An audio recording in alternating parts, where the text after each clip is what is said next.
బాలరాజు విషయంలో సత్యం చేసిన పనికి ఒక్కసారిగా బాలరాజుకి చేతులెత్తి దండం పెట్టాలి అన్నంతగా అనిపించేస్తుందనమాట.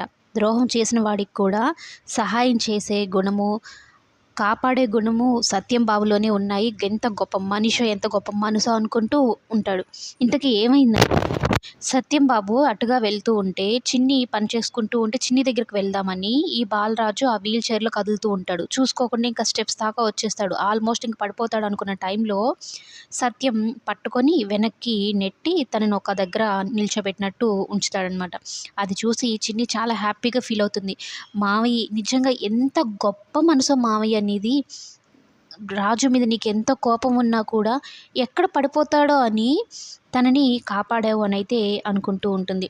ఇక హాఫ్ టికెట్ అన్నా అనుకుంటూ వెళ్తూ ఉంటే ఇక బాలరాజు కూడా సత్యంకి థ్యాంక్స్ చెప్తూ ఉంటే కోపం మాత్రం లోపలన అలాగే ఉంది. కానీ మనిషికి ఏం కాకూడదు అన్న ఇది మాత్రం సత్యంలో ఎక్కువ ఉందనమాట. ఇక థ్యాంక్స్ చెప్పాడు కదా! కోపంగా అక్కడి నుంచి వెళ్ళిపోతాడు.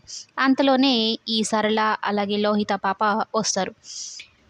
తల్లి కూతుళ్ళ మీదే అనుకుంటే బావ మీద కూడా ప్రేమ పొంగిక్క ఆరిపోతుంది అంటూ కోపంగా ఉంటుందన్నమాట. ఎక్కడి నుంచి వచ్చారో ఈ దరిద్రము ఈ దరిద్రం మాకు అన్నట్టు మాట్లాడుతుంది.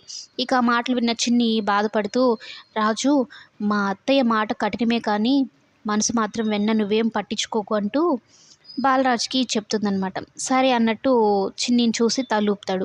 ఇక లోహితకి చందుకు ఒక గొడవ జరుగుతుంది.